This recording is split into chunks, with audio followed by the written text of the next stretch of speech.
Everybody, Adam Davidson, RadCast. It's Friday, the 21st of February, 2020. Let's get right to it in John chapter 6. Just for context, Jesus has just fed a lot of people a lot of bread and fish. He walks across a lake like you do. He shows up in a different part of the area, and people are already there looking for him. And when Jesus shows up, the people are like, "Oh, hey, Jesus, how are you? Man, what are you doing here?" And this is where Jesus picks it up in verse 26, John 6:26. He says, "Oh, very truly I tell you, you are looking for me, not because you saw the signs I performed, but because you ate your loaves and you had your fill. Do not work for food that spoils, but for food that endures to eternal life, which the Son of Man will give you. For on him God the Father has placed his seal of approval." And then they asked, "What do we do to do the works that God requires?" And he said, "The work of God is this, to believe in the one he has sent." And then they ask for a sign, and then they talk about signs, in the wilderness and in the manna and all that.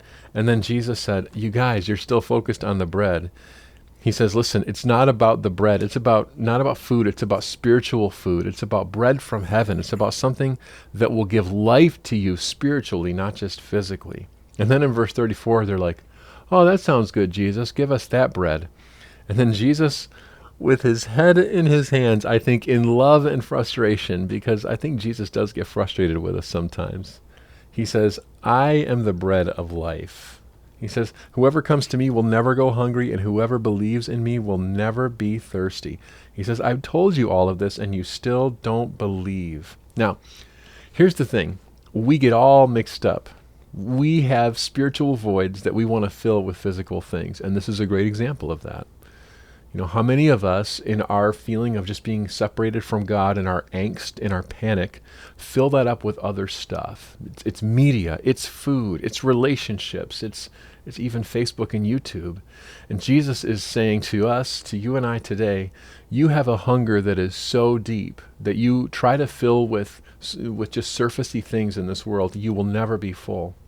And you know it, and we know it. We know that. And Jesus is saying, you will find in me a meal, a spiritual meal, that will actually carry you and fill you and give you life. Jesus describes himself as the bread of life. We're not talking about yeast and dough here. We're talking about spiritual food. Have you seen the new Whopper ad where they show a moldy Whopper, and this is supposed to make us want to go get a Whopper, and some of us will? Why? Because it's not full of preservatives, because it's real. It's kind of real food. Jesus is real food, spiritual food. So today, practice a spiritual diet of feeding on the bread of life. Be with Jesus. Draw near to him. Make it happen all weekend. See you Monday. That's RadCast.